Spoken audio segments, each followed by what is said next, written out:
Hey there, dancers. It's Kirsten from the Confident Dancer YouTube channel. Welcome. If you don't know me, if you're new, I'm a high performance coach, and basically what that means is I help dancers who are at that pre-professional to professional level optimize their mental health and their performance through mindset work. So that being said, I also used to be a professional ballet dancer, and I do love a good commentary. I love a good reaction video.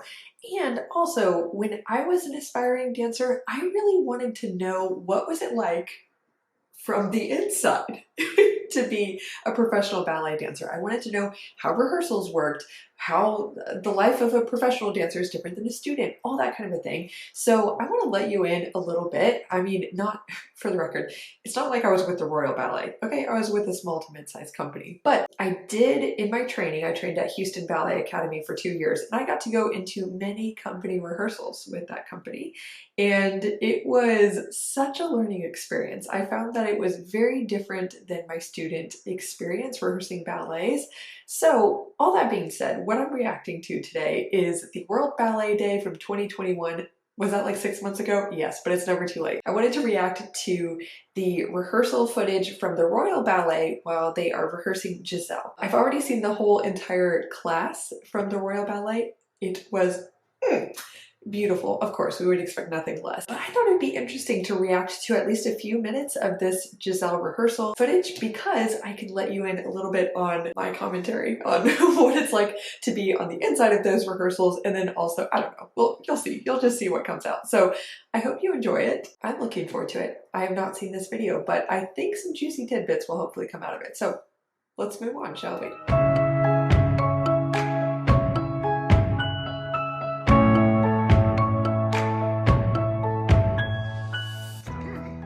Okay, ladies, let's start from the top. So let's just check everyone's here. I think people are running from other rooms.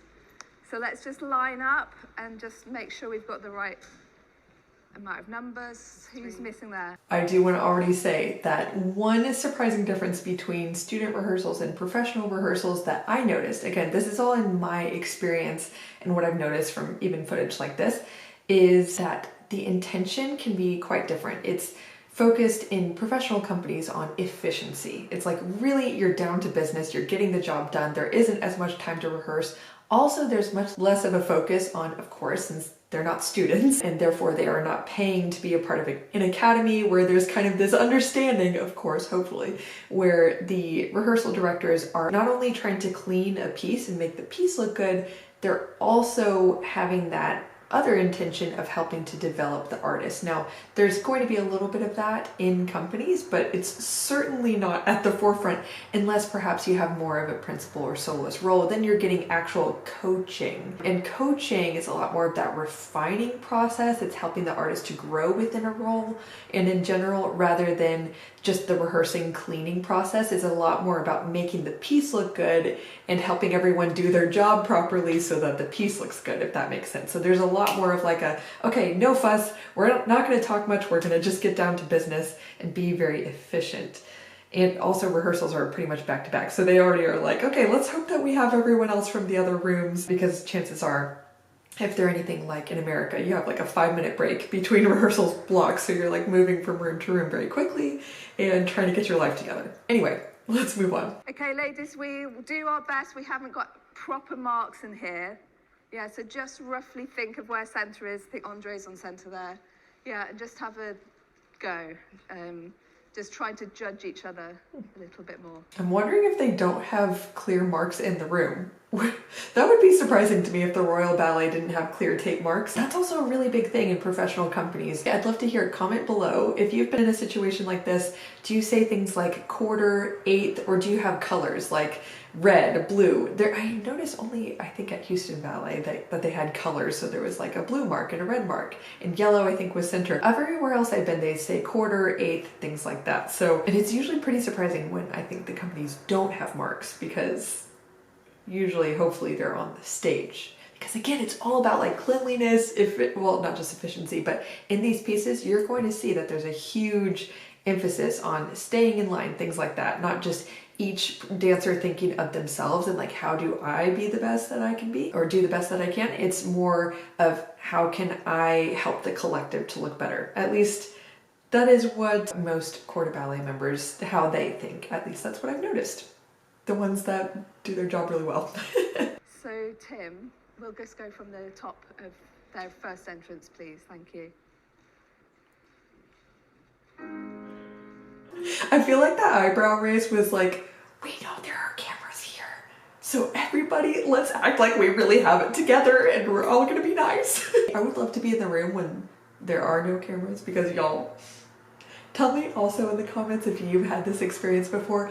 I have been in so many different rooms, spaces with different directors, what have you, where all of a sudden there's a guest or there's a camera and all of a sudden everybody is super professional, very nice, and like really encouraging. They leave. Is it that way? No, not at all. Not to say everyone is like, you know, two-faced. They're, you know, the cameras leave and they rip you to shreds, but does it happen? Yes!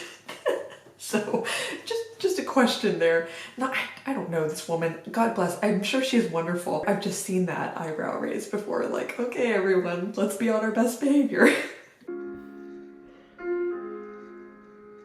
Ladies, come up a bit on this side, I think you're level.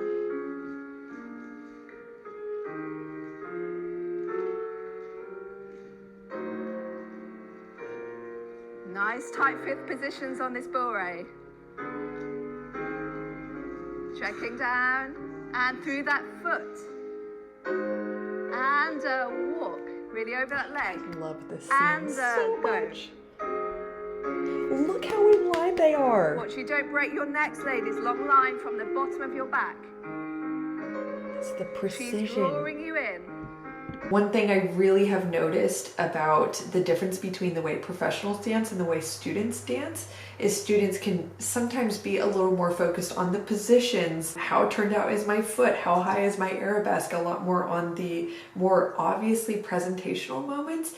I noticed that a lot of dancers with the top companies in the world, yes, they have all that, but their clarity in their movements is incredible. Like, they will very clearly sustain one movement, have a super clean transition and go into the next. Or if you're doing like little emboîtés on point, they, instead of just kind of like putting their feet like this, they really make it super clear so that every movement can read up into the top balcony.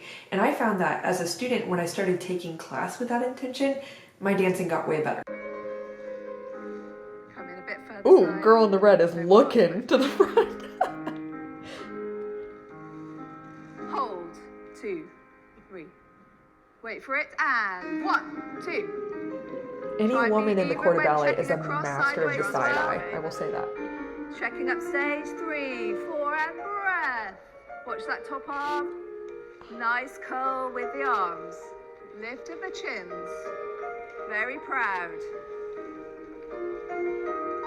See how they're all really thinking of each other?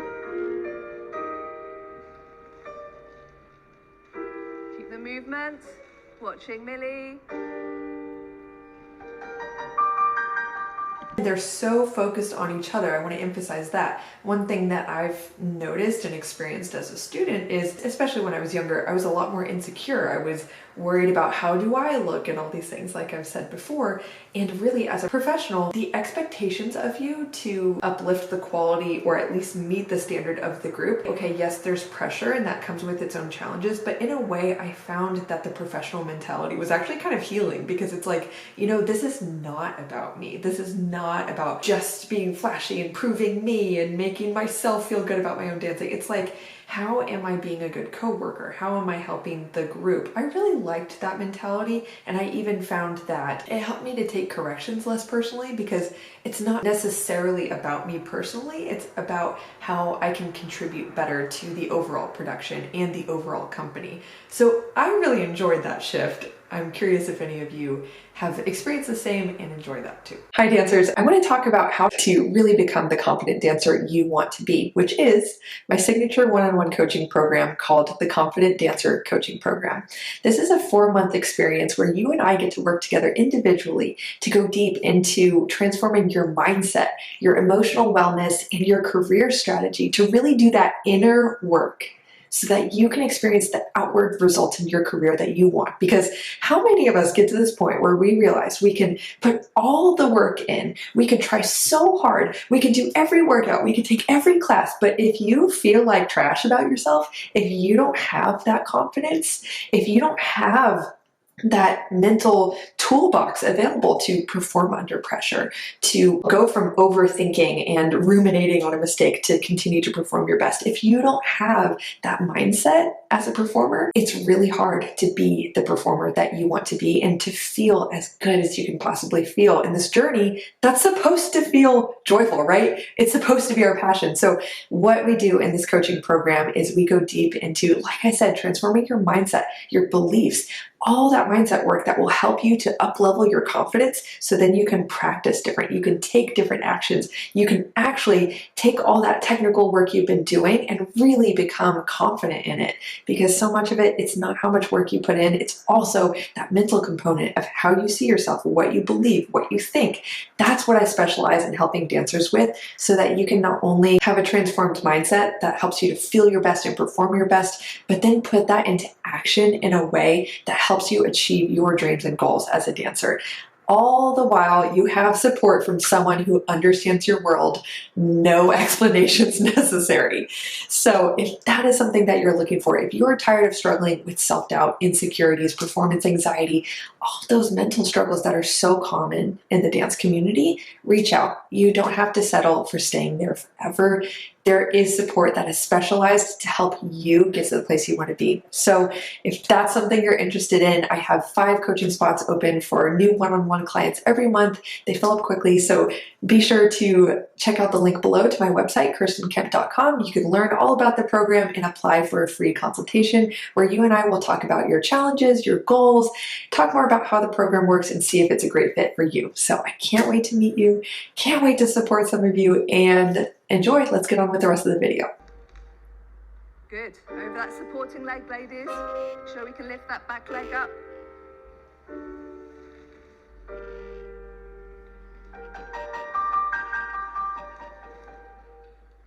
And 1, 2, down, 3, 1. Lifting up.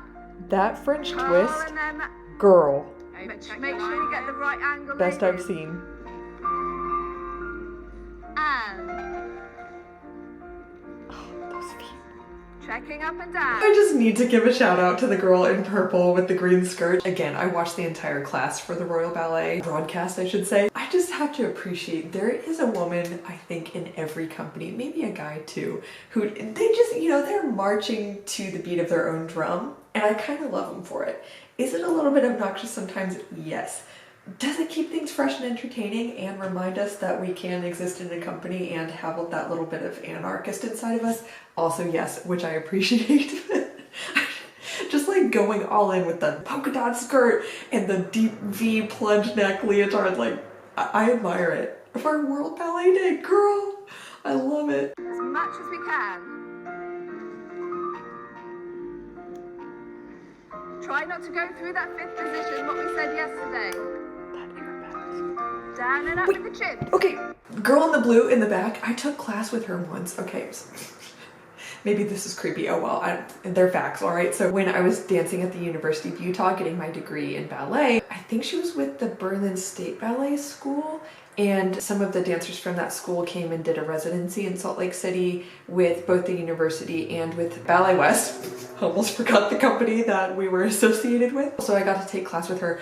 Oh my gosh, her and a bunch of the other dancers from Berlin, I was amazed by like their precision but also like their mindset. It was so determined. Like they would just do a double pirouette, and if we had to land an arabesque, I just saw them like fight for it so hard, and it really challenged my own mentality of like, instead of being like, oh, it didn't work, but instead I saw them like really fight for every movement. So anyway, wow, she's in Royal Ballet now. Good for you. That's amazing. And 5th. And down, up. And 5th. And checking, we turn together. Good. Now go right forward. Now watch this top arm. And 4, tight fists. Now come down if we can in here. Okay, another thing I want to point out is their epaulement. They each have such a posture and such a presence, and I find that in corps de ballet work, this is everything, because if we're not standing with that presence, that grace, that beauty, if we're not putting that intention into making even just standing in a B+ powerful, these pieces actually become very boring to the people watching. I've seen so many dancers who can just like shred a variation. They're so dynamic, so exciting, so powerful to watch, and they really bring it when they're moving a lot. But when they just stand, they're kind of like, you know, just sunken a little bit in the chest, or it almost looks like they're just thinking about the next thing, ready to go, instead of like really present, really taking up space.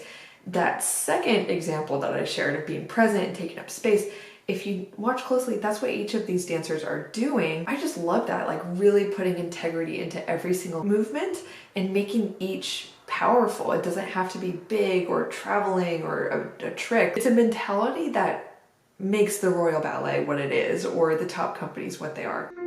Good, carrying on, breathe. Use this moment to breathe. Nice fifth position, don't overstretch that top arm. Don't be late. Wait, okay, what was that movie? Was it Turning Point with Baryshnikov? With the scene where the main character is like in the corps de ballet or whatever, she's an upcoming dancer, and she's supposed to be on stage dancing, and she comes on stage, but she's drunk, and she's like doing the opposite timing as everyone else. That is always what I think of when I see this scene. Does anyone know what movie I'm talking about? Now watch each other standing here. And down, arrive, hold, and 1. Try and find those lines as soon as we can. Bend a bit more, Sophie, on the first one. Keep travelling, over. In order to build a really beautiful corps de ballet, it has to be comprised of dancers who really understand music. At least that's my opinion. So if you notice, there are little nuances in the music between the counts, where sometimes you rely on the count to know when a movement is supposed to happen, and then sometimes it's part of the melody or the little in-between beats between whole counts. And so we have to really be attuned, and it's really great to take class that way, like deeply listening to the intricacies of the music and learning how to draw your awareness and the audience's awareness to the intricacies of the music, because you're really listening and putting certain movements exactly to those little moments in the music. If you are still at the point with your musicality where you're just relying on counts to know like when you're supposed to do what, you'll miss out on kind of the nuance that would be important to, you know, be able to be in a corps de ballet where all of them are so together. I hope that made sense. I feel like I could have explained that a little bit better, but anyway, understanding of nuances in the music and like really being present and listening to the tiny little beats in between. Let you hang there with the arms. Open together, open the arms together. Come down a little bit, that's it. Down, arrive. Back into line. And 2. Over, not straight to the front there, Viola, with your head. Ladies, never look on fast, be slightly over your front arm. And up. Good, Claire. Leave the head a little bit longer. Now leave it. Up. Don't get late. And up. And a bit late, Claire, on the releve.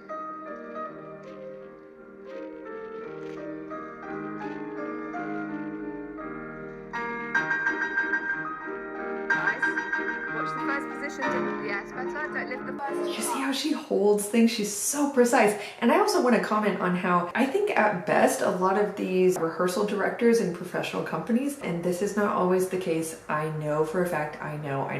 But a lot of rehearsal directors I notice compared to teachers of aspiring dancers, they deliver their comments at best in a very like objective way. It's just like, hey, don't be late here, blah, blah, blah, watch the head, da-da-da. It's more with that tone of like, I trust you to know what you're doing, which is such a relief, such a beautiful thing when I finally got to that level, versus the like, come on, the like really emotional delivery of the corrections.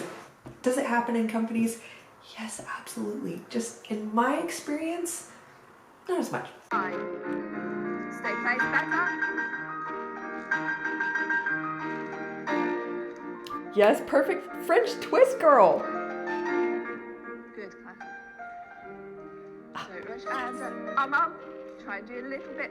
Arm, better. Leave that leg up on the attitude. Oh, Hold her it better. shapes. Yes, Good. queen. No, don't go too high. Up on that leg. Nice. Big chasse. Yes. Take the arabesque a little Okay, bit that faster. is not easy to look good, Yes. to make it look good. Get ready, ladies. Checking up. Turn and stand. And up. Watch this chasse. Okay. Thus far, I feel like this has been, at least for me, fun to watch and to look through. A couple of takeaways, I think, especially for aspiring dancers, I think the mentality of just like showing up to do the job. Yes, you can be passionate about it. I hope you love what you do, but showing up just to do the job well and to see how you can, instead of have that focus of like just, I want to be good, having that focus that's more communal. How can I help us to look good? I think that objectivity and that more others centric kind of focus can be really actually helpful for our mental health as artists in a way. Like, of course, there's maybe exceptions to that, but I found that in my journey that was the case, and I hope this little peek into one of the world's top professional companies was just as fun for you as it was for me. I hope I provided little insights that were interesting or helpful. Yeah, because I even noticed that the way these rehearsals were carried out, it's somewhat similar. I know I only watched a couple minutes. Somewhat similar to what I saw at the Houston Ballet is, it was very just down to business, and it kept everyone really focused. Now, part of the kind of thing that I missed there compared in that environment compared to what is great about being a student is I did like how maybe there was a little bit more focus on helping each individual dancer grow, or it felt like there was a little bit more room for fun versus just like, this is my job and I have to do it well. But yeah, there are pros and cons to everything, blessings and challenges. So anyway, I hope that you really enjoyed this video. Stick around on my channel for more reaction videos like this. I also post, if you're not familiar, I post a bunch of videos that are mindset related, how to optimize your mindset to be able to perform your best and feel your best as an artist. Talk about, some of the tough parts of being a dancer and how we can work through those tough, honest aspects of that ballerina life. So if you're interested in that, subscribe and like this video to let me know that you want to see more like it. Thank you so much for watching, and I'll see you in the next one. Bye.